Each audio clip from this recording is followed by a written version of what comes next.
따라서 감사는 신에게 보내는 가장 강력한 진술, 너희가 청하기도 전에 내가 먼저 대답해주는 하나의 확약이다. 그러므로 결코 간청하지 마라. 감사하라. 하지만 만일 내가 뭔가를 기대하고 신에게 미리 감사했는데 그게 끝내 나타나지 않는다면요. 그럴 경우 한멸과 쓰라린 심정에 사로잡힐 수도 있을 텐데요. 감사를 신을 조종하는 도구, 우주를 기만하는 방책으로 써서는 안 된다. 자신에게 거짓말을 할 수는 없는 법이다. 너희의 정신은 너희가 생각하는 것의 진실을 알고 있다. 만일 너희의 지금 현실에서 그것이 존재하지 않음을 너무나 확실히 알면서도 이렇게 저렇게 해주신 것을 신께 감사합니다. 고 말하고 있다면 너희는 신이 너희보다 똑똑하지 못해서 너희에게 그것을 마련해 주리라고 기대하는 것이냐. 신은 너희가 아는 것을 안다. 그리고 너희가 아는 것은 너희의 현실로 나타나는 것이다. 하지만 그렇다면 어떤 것이 존재하지 않음을 아는데 어떻게 그것의 진심으로 감사할 수 있습니까? 믿음. 만일 너희가 겨자씨만한 믿음이라도 갖고 있다면 산도 옮길 것이다. 그것이 있다고 내가 말했기에. 너희가 청하기도 전에 대답해 주리라고 내가 말했기에. 상상할 수 있는 모든 방법을 다 동원하여 너희가 이름을 댈 수 있는 모든 스승을 통하여 너희가 어떤 것을 선택하든 내 이름으로 선택한다면 그것이 있게 되리라고 내가 너희에게 말했고 또 말해왔기에 너희는 그것이 있음을 알게 되는 것이다. 그러나 너무나 많은 사람들이 자기네 기도에 아무런 응답도 오지 않았다고 말합니다. 기도란 있는 그대로에 대한 열렬한 진술이다. 따라서 어떤 기도도 응답 없이 지나가지 않는다. 모든 기도, 모든 생각, 모든 진술, 모든 느낌에는 창조하는 힘이 있다. 그 기도를 얼마나 열렬하게, 진실하게 지속하는가에 따라 바로 그 정도에 따라 그것은 너희의 체험 속에서 구체화될 것이다. 기도에 응답이 없었다고 할 때도 실제로는 가장 열렬하게 품고 있는 생각이나 말 혹은 느낌이 작용한다. 하지만 너희가 두어야 할 건 생각을 조종하는 건 언제나 생각 뒤에 생각이란 점이다. 여기에 비밀이 있다. 이것을 받침 생각이라 부를 수도 있을 것이다. 그러므로 구걸하거나 간청한다면 너희가 선택하는 것을 체험할 가능성은 훨씬 더 낮아진다. 그 모든 간청의 배후에 있는 받침 생각은 자신은 지금 원하는 걸 갖고 있지 않다는 것이기에 그런 식의 받침 생각이 너희 현실이 되는 것이다. 이런 생각을 뒤덮을 수 있는 단 하나의 받침 생각은 무엇을 요구하더라도 신은 틀림없이 들어줄 거라는 믿음을 가진 생각이다. 어떤 사람들은 그런 믿음을 갖고 있다. 하지만 그 수는 아주 적다. 신이 모든 요구를 언제나 들어주리라고 믿어야 하는 게 아니라 그런 요구 자체가 필요하지 않다는 걸 직관으로 이해할 때 기도하기는 훨씬 수월해진다. 그럴 때 그 기도는 감사의 기도가 된다. 그것은 결코 요구가 아니다. 그것은 있는 그대로에 대한 감사의 진술이다.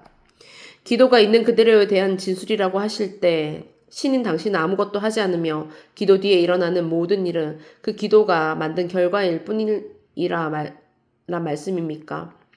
만일 너희가 모든 기도를 듣고 어떤 기도들에는 그래 라고 하고 다른 기도들에는 안 돼 라고 하고 그 나머지 기도들에 대해서는 어쩌면 하지만 지금은 안 돼 라고 말하는 어떤 전능한 존재를 신이라 믿는다면 너희는 잘못 생각하고 있다. 도대체 어떻게 신이 그런 주먹구구식 결정을 한단 말인가? 만일 신이 너희 삶의 모든 것을 창조하고 결정하는 존재라고 믿는다면 너희는 잘못 생각하고 있다. 신은 창조자가 아니라 관찰자다. 그리고 신은 너희가 삶을 살아갈 때 기꺼이 너희를 거들기 위해 옆에 서 있겠지만 너희가 기대하는 방식으로는 아니다. 너희 삶의 환경이나 조건을 만들거나 만들지 않는 건 신의 직분이 아니다. 신은 자신의 형상대로 자신의 닮은 꼴로 너희를 창조했다. 너희는 신이 너희에게 준 힘을 가지고 그 나머지를 창조했다. 신은 너희가 알다시피 생명의 과정과 생명 자체를 창조했다. 하지만 신은 너희에게 너희가 원하는 대로의 삶을 영위할 수 있는 자유 선택권을 주었다. 이런 의미에서 자신에 대한 너희의 의지는 너희에 대한 신의 의지이기도 하다. 너희는 나름의 방식으로 너희의 삶을 살고 있고 나는 그것을 좋아하지도 싫어하지도 않는다. 신이 너희가 하는 일에 여러모로 마음 쓰리라 하는 생각은 너희가 빠져있는 크나큰 환상에 지나지 않는다.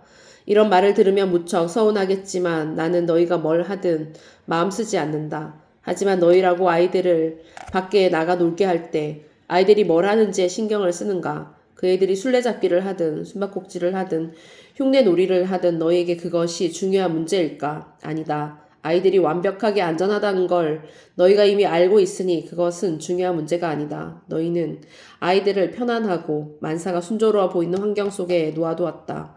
물론 너희는 늘 애들이 다치지 않기를 바랄 것이다. 그리고 애들이 다친다면 당장 달려가서 애들을 도와주고 치료해주며 다시 편안하고 행복하게 해주고 다음날 다시 나가 놀게 해줄 것이다.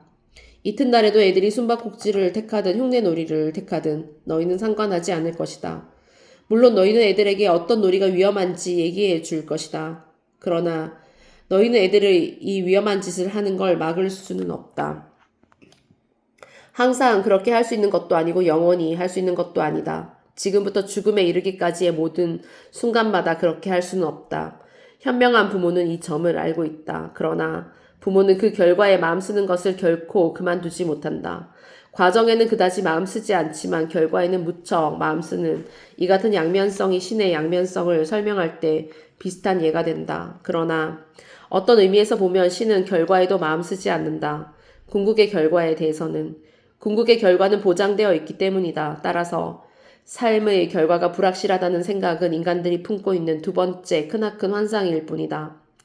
너희의 가장 큰 적인 두려움을 낳는 것은 궁극의 결과에 대한 이 같은 의심이다.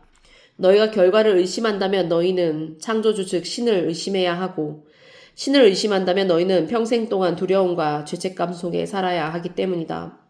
너희가 신의 의도와 이 같은 궁극의 결과를 낳을 수 있는 신의 능력을 의심한다면 어떻게 한시라도 마음 편히 쉴 수 있겠는가? 어떻게 단 한 번이라도 진실로 평화를 찾을 수 있겠는가? 그러나 신은 의도대로 결과를 만들어내기에 충분한 능력을 갖고 있다.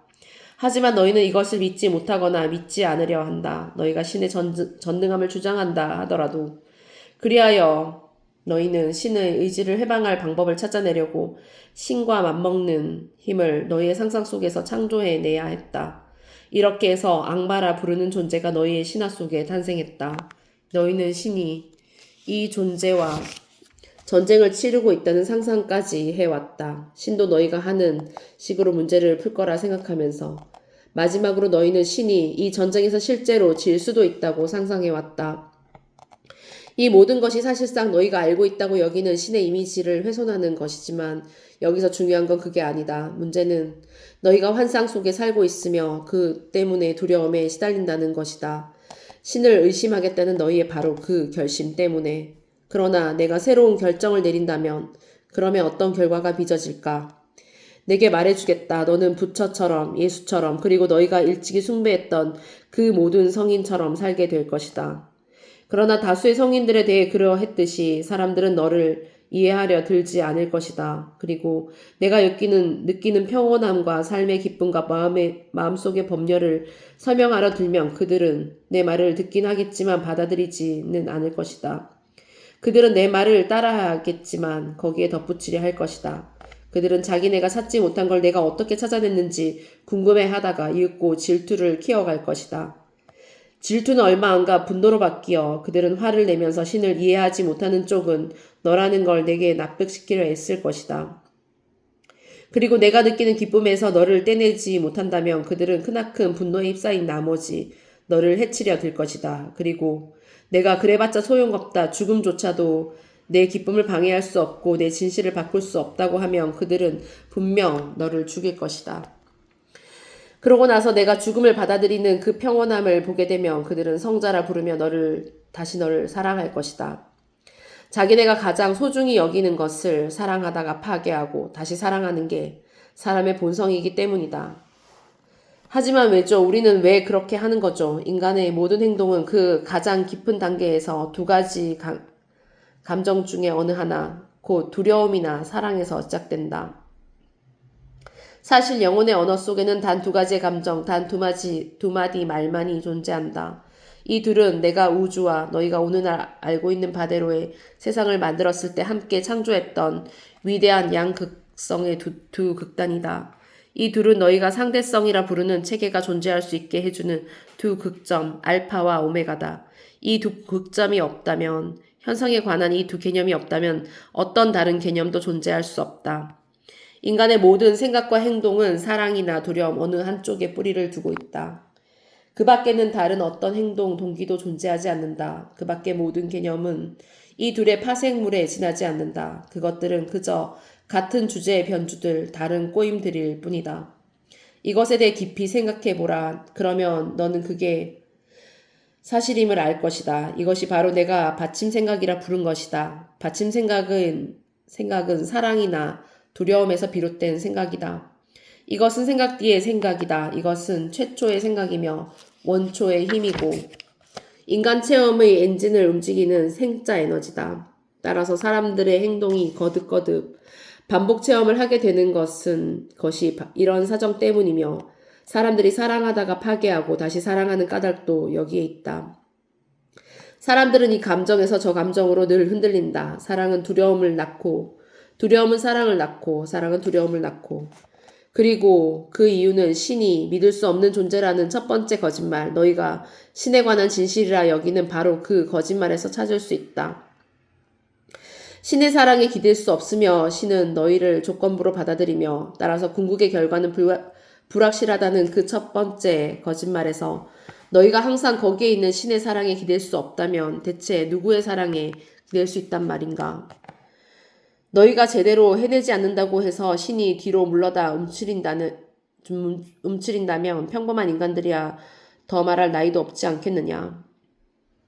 그리하여 너희가 지고한 사랑을 맹세하는 바로 그 순간 너희는 가장 큰 두려움을 맞아들이게 된다. 왜냐하면 너희는 사랑한다고 말하자마자 과연 상대방이 그 말을 되돌려 줄 것인지를 걱정하기 때문이다. 그리고 설사 그 말을 되돌려 받는다 해도 너희는 그 순간부터 이제 막 찾아낸 사랑을 잃게 될까봐 걱정하기 시작한다. 그리하여 너희의 모든 행동이 상실에 맞선 방어라는 반작용이 된다. 심지어 너희는 신의 상실에 맞서 자신을 지키려 한다. 그러나 자신이 누군지를 안다면 자신이 신이 창조한 가장 장대하고 가장 비범하고 가장 멋진 존재임을 안다면 너희는 결코 두려워하지 않으리라. 그토록 경이로운 장대함을 그 누가 거부할 수 있겠는가. 그런 존재에게 신조차도 흠을 찾아내지 못할 것이다. 그러나 너희는 자신이 누군지 알지 못하며 엄청나게 못난 존재라고 생각한다. 그러면 너희는 자신이 그토록 못난 존재라는 생각을 어디서 얻었을까? 온갖 것들에 대해서 너희에게 자신들의 의견을 전해준 유일한 사람들, 즉 너희의 어머니와 아버지에게서다. 이들은 너희를 가장 사랑하는 사람들이다. 어째서 그들이 거짓말을 한단 말인가? 그러나 그들은 너희에게 이건 지나치고 저건 부족하다는 식으로 말해오지 않았던가? 너희는 그들이 너희를 바라보긴 하지만 받아들여 주지는 않는다는 걸 몇 번이나 느끼지 않았던가. 그들은 너희가 가장 충만감을 느끼는 바로 그 순간에 종종 너희를 나무라곤 하지 않았던가. 그리고 그들은 너희의 더없이 분방한 상상 중 얼마인가를 무시해 버리도록 유도하지 않았던가. 너희가 받아온 메시지들이 바로 이런 것들이다. 이것들은 기준에 맞지도 않고 따라서 신에게서 나온 메시지가 아니긴 하지만 그래도 상관없었다. 왜냐하면 그 메시지들은 너희 세계의 신들에게서 나왔음이 너무나 명백하기 때문이다. 너희에게 사랑이 조건부라고 가르친 사람들은 너희 부모들이다. 너희는 그들이 내세우는 조건들을 숱하게 경험했다. 또 너희의 사랑하는 관계에서조차 이런 체험을 고려해야 한다고 가르친 것도 너희 부모들이다.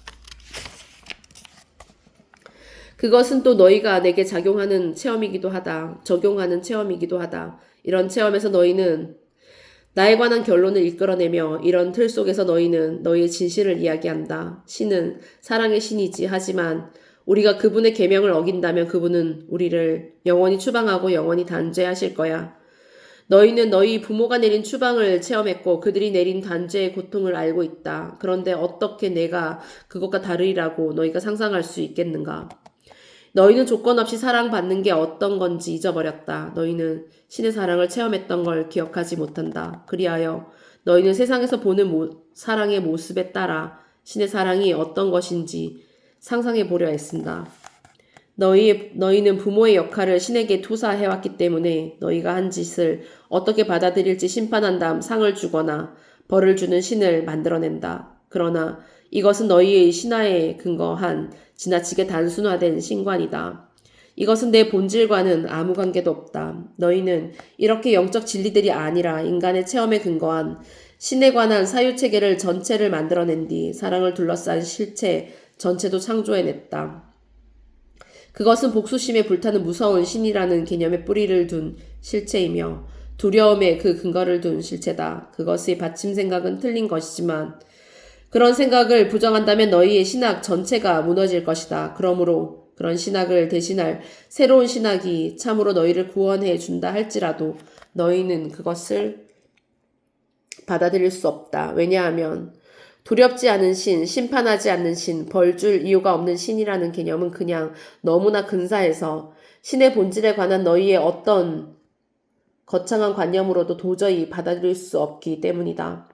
이 두려움에 근거한 사랑의 실체가 너희의 사랑 체험을 지배하고 있고 사실 그런 체험을 실제로 창조하고 있다. 왜냐하면 너희는 자신이 받는 사랑이 조건부라는 것도 알고 있으며 나아가 자신이 같은 식으로 사랑을 주는 걸 경계하기 때문이다. 그래서 너희가 자신의 조건들을 굳게 지키거나 물리거나 설정하는 동안에도 너희의 한 부분은 이런 게 진짜 사랑이 아님을 알고 있다. 그럼에도 너희는 사랑을 펼치는 그런 방식을 바꾸기에는 무력하다고 느낀다. 너희는 자신에게 말한다. 이제까지 나는 확고한 사랑법을 배워왔다. 이제 또다시 불안정한 상태로 되돌아간다면 나는 영원히 저주받을 것이다. 그러나 진실은 정반대다. 불안정한 상태로 되돌아가지 않는다면 너희는 영원히 저주받을 것이다. 사랑에 관한 너희의 잘못된 생각 때문에 너희는 자신에게 끝내 순수한 사랑을 체험하지 못하리란 저주를 내리고 있으며 또한 그 때문에 참된 나를 끝내 알지 못하리란 저주를 내리고 있다. 하지만 너희가 나를 영원히 거부할 수는 없을 것이기에 우리가 화해하는 순간은 반드시 올 것이기에 너희는 결국 순수한 사랑을 체험하고 내 참모습을 알게 될 것이다. 단순히 인간관계와 관련된 것들만이 아니라 인간의 모든 행동은 사랑이나 두려움, 어느 한쪽에 뿌리박고 있다. 상업과 산업, 정치, 종교, 이세교육, 너희 국가들의 사회 문제, 너희 사회의 경제 목표에 영향을 주는 결정들, 전쟁과 평화와 공격과 방어와 침략과 항복에 관한 선택들, 즉 탐낼 것인지 양보할 것인지 쌓아둘 것인지 분배할 것인지 합칠 것인지 나눌 것인지에 대한 결정들, 너희가 지금까지 내린 이 모든 자유로운 선택 중 있을 수 있는 단 두 가지 생각에서 나오지 않은 것은 하나도 없다.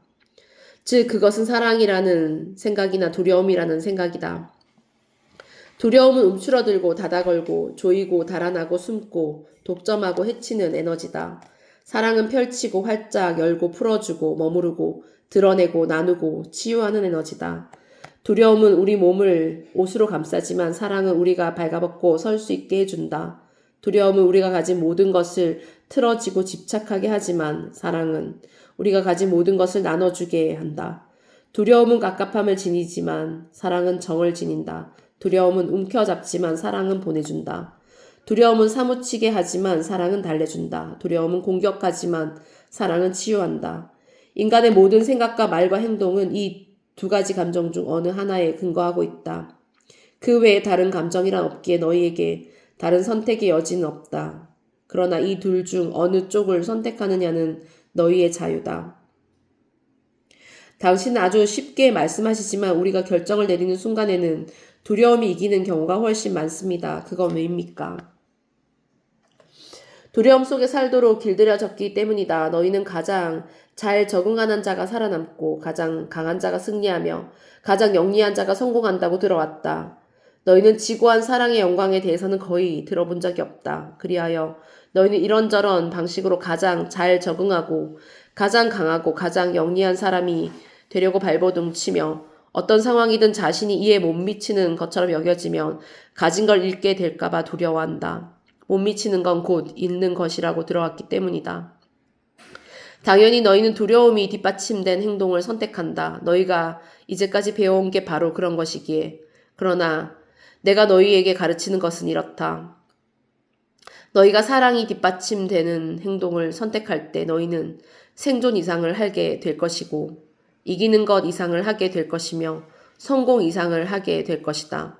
그럴 때 너희는 자신이 참으로 누구인지 또 자신이 어떤 존재가 될 수 있는지를 깨닫는 충만한 영광을 체험할 것이다. 이렇게 하려면 너희는 악의는 없으나 잘못 알고 있는 너희 속세 선생들의 가르침에서 벗어나 다른 원천에서 나온 지혜를 지닌 사람들의 가르침을 들어야 한다. 항상 그래왔던 것처럼 너희 중에도 그런 스승들은 많다. 너희에게 이런 진리들을 보여주고 가르치고 이끌어주고 깨우쳐주는 사람들 없이 내가 너희를 그냥 버려두지는 않을 것이기에. 그러나 깨우쳐주는 자들 가운데서 가장 중요한 존재는 너희 외부에 있는 어떤 사람이 아니라 바로 너희 내면의 소리다. 이것은 가장 쉽게 접근할 수 있어 내가 첫 번째로 사용하는 도구다. 내면의 소리는 너희에게 가장 가까우니 내가 말하는 가장 큰 소리다. 그것은 자기 외에 다른 모든 것이 너희가 규정하는 방식대로의 참인지 거짓인지 옳은지 그른지 혹은 좋은지 나쁜지 말해주는 소리다. 그 소리는 너희가 그냥 내버려 두기만 하면 스스로 알아서 방향을 정하고 배의 진로를 잡고 여정을 이끌어주는 레이더다. 그 소리는 너희가 읽고 있는 바로 그 말들이 사랑의 말인지 두려움의 말인지 당장 그 자리에서 이야기해준다. 너희는 그 이야기에 따라 그 말들을 유의해야 할지 무시해야 할지 결정할 수 있다. 당신은 내가 항상 사랑이 뒷받침된 행동을 선택한다면 내가 누구고 어떤 존재가 될 수 있는지를 깨닫는 충만한 영광을 체험할 거라고 하셨는데 이 점에 대해 좀 더 자세히 말씀해 주시겠습니까? 모든 삶에는 단 하나의 목적만이 존재하는데 그것은 너희와 살아있는 모든 것이 충만한 영광을 체험하는 것이다. 그 밖에 너희가 말하고 생각하고 행하는 것들은 모두 이 기능의 부속물에 지나지 않는다. 그 외에 너희 영혼이 해야 하고 너희 영혼이 하고 싶어하는 것은 존재하지 않는다. 이 목적의 경이로움은 그것이 결코 끝나지 않는다는 데 있다. 끝남은 일종의 한계인데 신의 목적에는 그런 한계가 없다. 더없이 충만한 영광 속에서 자신을 체험하는 순간 너희는 바로 그 자리에서 더 큰 영광이 실현되기를 꿈꿀 것이다. 체험이 깊어질수록 너희는 더 깊게 체험할 것이며 깊게 체험할수록 너희의 체험은 깊어질 것이다. 거기에 내재된 가장 심원한 비밀은 삶이 발견의 과정이 아니라 창조의 과정이라는 데 있다. 너희는 자신을 발견하고 있는 게 아니라 자신을 새롭게 창조하고 있는 것이다. 그러므로 자신이 누구인지 찾아내려 애쓰지 말고 자신이 어떤 존재가 되고 싶은지 판단하라. 삶이란 일종의 학교 같은 것이고 여기서 우리는 특정 교훈들을 배우게 되어 있으며 일단 졸업하고 나면 더 이상 육체에 얽매이지 않고 더 큰 것들을 추구해 갈 수 있다고 말하는 사람들이 있습니다. 맞는 말인가요? 그것은 인간 체험에 근거한 너희 신화의 또 다른 부분이다. 삶은 학교가 아닌가요? 그렇다. 우리는 교훈을 배우기 위해 여기 있는 게 아니고요. 그렇다. 그럼 우리는 왜 여기 있죠? 자신이 누구인지 기억해내고 재창조하기 위해서지. 너희에게 되풀이해서 말해 주었는데도 너희는 내 말을 믿으려 하지 않는다. 하지만 그러는 것도 당연하다. 사실 너희 스스로 자신을 창조해보지 않고서는 그 말을 믿을 수도 없으니까. 뭐가 뭔지 잘 모르겠군요. 학교 얘기로 다시 돌아가보죠. 저는 많은 선생들에게서 삶은 일종의 학교라고 들어왔습니다. 그런데 솔직히 말해 당신이 그걸 부정하는 것에 큰 충격을 받았습니다.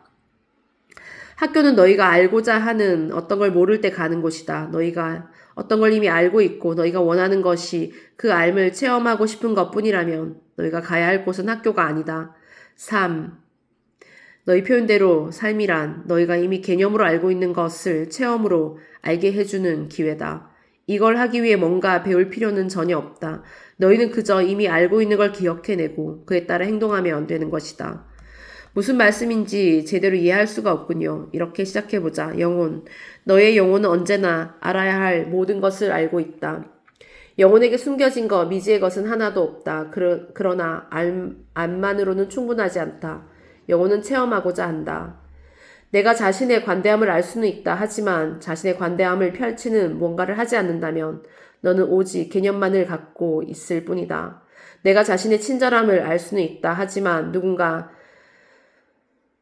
누군가에게 친절을 베풀지 않는다면 너는 자신에 관한 개념만을 갖고 있을 뿐이다. 내 영혼이 지닌 유일한 갈망은 자신에 관한 가장 위대한 개념을 가장 위대한 체험으로 전환시키는 것이다.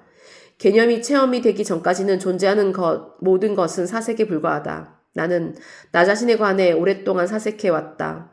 너희와 내가 함께 기억할 수 있는 시간보다 더 오랫동안, 이 세상의 나이의 몇 배나 되는 이 우주의 나이보다 더 오랫동안, 그러니 나 자신에 관한 내 체험이 얼마나 짧고 얼마나 새로운지 좋게 짐작이 가리라. 또다시 뭐가 뭔지 모르겠군요. 당신 자신에 관한 당신의 체험이라고요. 그렇다. 나 자신에 관한 내 체험 말이다. 이런 식으로 설명해 주마. 태초에 존재로 존재했던 모든 것이 존재는 존재했던 모든 것이었고 그 외의 것은 존재하지 않았다. 그런데 존재 전체는 자신을 알 수가 없었다. 왜냐하면 존재 전체가 곧 존재했던 모든 것이었고 그 밖의 것은 존재하지 않았기에 그리하여 존재 전체는 존재하지 않았다. 왜냐하면 자신 외에 다른 것이 전혀 없는 상태에서는 존재 전체도 존재하지 않는 것이 되기에. 이것은 신비론자들이 시간이 시작된 이후로 줄곧 다뤄온 저 위대한 존재 부재의 등식이다. 이제 존재 전체는 자신이 이미 존재했던 모든 것이라는 걸 알게 되었다. 하지만 이것만으로는 충분하지 않았다. 왜냐하면 자신의 더 없는 장대함을 체험이 아닌 개념으로만 알고 있었기에. 그러나 그것이 갈망한 것은 자신에 대한 체험이었다. 그것은 그토록 장대하다는 게 어떤 느낌인지 알고자 했다. 그러나 장대하다는 용어 자체가 상대적인 용어이기에 그런 체험은 불가능했다. 존재 전체는 비존재가 없이는 장대함이 어떤 느낌인지 알 수 없었다. 비존재가 없는 상태에서는 존재도 존재하지 않았다. 이것을 이해하겠는가? 그런 것 같습니다. 말씀 계속하시죠. 좋다. 존재 전체가 알았던 단 한 가지는 자기 말고 다른 것은 존재하지 않는다는 사실이었다. 그리하여 그것은 자기 외부에 있는 어떤 중거 지점에 비추어 자신을 알 수 없었다. 그런 중거점은 존재하지 않았기에 그것은 절대 불가능했다. 오직 단 하나의 중거점만이 존재했는데 그것은 자기 내부에 있는 유일한 거점, 즉 존재, 부재, 있음, 없음이었다. 그럼에도 모든 것인 전체는 체험으로 자신을 아는 쪽을 택했다. 이 에너지, 보이지도 않고 들리지도 않고 관찰되지 않는, 따라서 다른 어떤 에너지도 파악할 수 없는 이 순수한 에너지는 더 없는 장대함으로 자신을 체험하는 쪽을 선택했다. 그것은 이렇게 하려면 내부의 중거점을 이용해야 한다는 걸 깨달았다. 그것은 자신의 어떤 부분도 필연적으로 전체보다 못한 게 될 수밖에 없으며 따라서 단순히 자신을 여러 부분으로 나누기만 해도 전체보다 못한 각 부분은 자신의 나머지를 돌아보고 그것의 장대함을 목도할 수 있으리라는 아주 정확한 추론을 내렸다. 그리하여 존재 전체는 영광스러운 한순간에 자신을 이것과 저것으로 나누었다. 처음에 이것과 저것은 서로 멀리 떨어져 존재했다. 그럼에도 둘은 함께 존재했다. 그 어느 쪽도 아닌 전체가 그랬듯이. 그리하여 불현듯 여기에 있는 것과 저기에 있는 것, 그리고 여기도 저기도 있지 않지만 여기와 저기가 존재하려면 반드시 있어야 하는 것이라는 세 가지 요소가 존재하게 된 것이다. 모든 것을 지탱해 주는 건 무이고 공간을 지탱해 주는 건 비공간이며 부분을 지탱해 주는 건 전체다. 이걸 이해할 수 있겠느냐? 내 설명을 따라하고 있느냐? 제대로 따라가고 있는 것 같습니다. 그걸 믿고 안 믿고는 차치하고요. 당신은 아주 명쾌한 보기를 들어가면서 설명하셨기에 제대로 이해할 수 있을 것 같습니다. 좀 더 앞으로 나아가 보기로 하자. 지금 모든 것을 지탱해주는 이 무를 신이라 부르는 사람들도 있다. 그런데 그것은 신이 아닌 어떤 것, 곧 무가 아닌 모든 것이 있다는 걸 뜻하므로 정확하지 않다. 나는 보이는 것과 보이지 않는 것을 망라한 전부다. 그러므로 나를 이렇게 위대한 보이지 않음, 즉 무 또는 사이 공간으로 설명하는 동양 특유의 신에 대한 신비주의 정의 역시 신을 보이는 모든 것으로 규정하는 서양 특유의 실용주의 설명만큼이나 정확하지 않다. 나를 정확히 이해하는 사람들은 신이 존재하는 모든 것과 존재하지 않는 모든 것이라 믿는 사람들이다. 이제 신은 여기 있는 것과 저기 있는 것을 창조하여 신 스스로 자신을 이해할 수 있게 만들었다. 내부로부터 일어난 이 엄청난 폭발의 순간에 신은 상대성을 창조했으며 그것은 일찍이 신이 자신에게 안겨준 가장 큰 선물이었다. 따라서 관계는 신이 일찍이 너희에게 안겨준 가장 큰 선물이라 할 수 있는데 이 점은 나중에 상세히 논의하기로 하자. 그렇게 해서 무로부터 모든 것이 솟아났다. 덧붙여 말하면 이것은 너희 과학자들이 빅뱅 이론이라 부르는 것에 딱 들어맞는 영적인 사건이었다. 그 모든 요소가 앞으로 내달릴 때 시간이 창조되었다. 왜냐하면 어떤 것이 처음에는 여기 있다가 다음에는 저기 있으니 여기에서 저기까지 가는데 걸리는 기간을 측정할 수 있기 때문이다. 절대 존재의 보이는 부분들이 자신들을 서로 관련된 것으로 정의하기 시작한 것과 꼭 마찬가지로 보이지 않는 부분들 역시 그렇게 했다. 신은 사랑이 존재하려면 또 자신을 순수한 사랑으로 인식하려면 그것의 대립물도 존재해야 한다는 걸 알았다. 그리하여 신은 자진해서 그 위대한 극단, 사랑의 절대 대립물, 곧 사랑이 아닌 모든 것, 오늘날 두려움이라 부르는 것을 창조했다. 두려움이 존재하는 순간에야 비로소 사랑은 자신을 체험할 수 있는 것으로 존재할 수 있었던 것이다. 사랑과 그 대립물 사이의 이원성을 창조한 이 사건이 바로 인간들이 여러 신화들 속에서 악의 탄생이니 아담의 타락이니 사탄의 반란 따위로 표현하는 것이다. 너희는 순수한 사랑을 신이라는 배역으로 의인화했던 것처럼 비천한 두려움을 소위 악마라는 배역으로 의인화했다. 이 지구의 몇몇 사람들은 이 사건을 중심으로 투쟁과 전쟁, 천사의 군대와 악마의 전사들, 성과 악의 힘, 빛과 어둠의 힘들이 등장하는 시나리오를 갖춘 꽤 정교한 신화들을 만들어냈다. 이 신화들은 인류가 그 혼으로는 충분히 알고 있으나 그 정신으로는 좀처럼 인식하기 힘든 우주적 사건을 이해하고 다른 사람들이 이해할 수 있는 방식으로 설명해 주기 위해 생겼다. 신은 자신의 나눠진 변형으로 우주를 있게 하면서 순수 에너지로부터 현재 존재하는 모든 것, 즉 보이는 것과 보이지 않는 것 모두를 만들어냈다. 달리 말해 그렇게 해서 신은 물질 우주뿐만 아니라 형이상하게 우주까지도 창조한 것이다. 존재, 부재 등식 중에서 부재를 이루는 신의 부분 역시 전체보다 작은 무한히 많은 수의 단위들로 폭발했다. 이 단위들을 너희는 영이라 부른다. 너희의 종교 신화들 중 일부는 이 사건을 아버지 신이 많은 영적 자식들을 가졌다고 표현한다. 스스로 번식하는 생명체라는 인간의 체험에 견준 이 같은 비유는 현실에서 일반 대중에게 갑작스러운 출현이라는 개념, 즉 하늘 왕국의 무수한 영들이 갑자기 존재하게 되었다는 개념을 받아들일 수 있게 하는 유일한 방법이었던 것으로 보인다. 이 점에서 보면 너희가 신화가 말하는 이야기들은 궁극의 진리와 크게 다르지 않다. 내 전체를 이루는 무수한 영들은 우주적인 의미에서 내 자식들이기 때문이다. 내가 나를 나눈 것은 나 자신을 체험으로 알 수 있게 해줄 내 부분들을 충분히 창조하기 위해서다. 창조주가 자신이 창조주임을 체험으로 아는 방법은 딱 한 가지일 뿐이다. 그것은 창조하는 것이다. 그리하여 나는 내 무수한 부분들 각각에게 내 영적인 자식들 모두에게 전체인 내가 갖고 있는 창조력과 똑같은 창조력을 부여해 왔다. 너희의 여러 종교가 너희는 신의 형상대로 신과 닮은 꼴로 창조되었다고 말할 때의 의미가 바로 이것이다. 이 말은 일부 사람들이 주장하듯이 우리의 신체가 서로 닮았다는 뜻이 아니다. 신은 특정 목적을 위해 택하는 물질 형상이 어떤 것이든지 다 받아들일 수 있지만 그 말은 우리의 본질이 같다는 뜻이다. 우리는 같은 재료로 이루어져 있다. 우리는 같은 성질이다. 우리는 똑같은 속성들을 지니고 있으며 허공에서 물질을 창조할 수 있는 능력을 비롯하여 같은 능력들을 지니고 있다. 내가 영적인 자식인 너희를 창조한 것은 나 자신을 신으로 인식하기 위해서였다. 나로서는 너희를 통하는 것 말고는 그럴 수 있는 방법이 없다. 그러므로 너희에 대한 내 목적은 너희가 자신을 나로 인식하는 것이라고 말할 수 있다. 그리고 이미 여러 차례 말해왔다.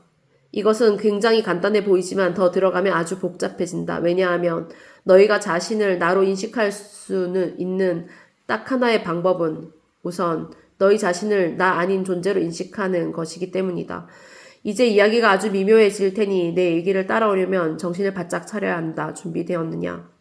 그런 것 같습니다. 좋다. 이런 설명을 요구해 온 건 너라는 걸 명심해라. 나는 여러 해 동안 이것을 고대해 왔다. 너는 신학 교과서나 과학 이론이 아니라 속인들의 평이한 용어로 이런 설명을 요청해 왔다. 그랬죠. 전 제가 뭘 요구했는지 알고 있습니다. 내가 청해온 것이니 받아들일 것이다. 자, 이제 문제를 단순화하기 위해 논의를 위한 토대로 신의 자식이라는 너희의 신화 모델을 이용해보자. 그것이 너희에게 친숙한 모델이기도 하고 또 여러 가지 면에서 진실과 크게 다르지 않기 때문이다. 이제 자기인식이라는 이 과정이 어떻게 움직이는지 살펴보자. 내가 내 모든 영적인 자식에게 자신들을 내 부분으로 인식하게 해주는 단 한 가지 방법은 그것을 그냥 그들에게 얘기해주는 것뿐이다. 나는 그렇게 했다. 그러나 알다시피 영혼이 자신을 그냥 신 또는 신의 일부, 신의 자식 또는 하늘 왕국의 상속자 또는 너희가 이용하는 신화가 어떤 것이든 간에 로 아는 것만으로는 충분하지 않았다. 내가 이미 설명했듯이 뭔가를 안다는 것과 그것을 체험한다는 건 전혀 다른 문제다. 영혼은 자신을 체험으로 알고자 갈망했다. 내가 꼭 그랬던 것 그대로. 개념으로 안다는 것만으로는 너희에게 충분하지 않았던 것이다. 그래서 나는 한 가지 계획을 세웠다. 그것은 온 우주에서 가장 비범한 착상이며 가장 빛나는 합작품이다. 내가 여기서 합작품이라 표현을 쓰는 이유는 너희 모두가 나와 더불어 그 계획에 참여하고 있기 때문이다. 그 계획 하에서 순수 영혼인 너희는 이제 막 창조된 물질 우주로 들어가게 된다. 물질성이야말로 너희가 개념으로 아는 것을 체험으로 알게 해주는 유일한 길이기에 내가 맨 먼저 물질 우주와 우주를 지배하는 상대성 체계와 그 밖의 온갖 피조물들을 창조한 까닭도 사실은 거기에 있다.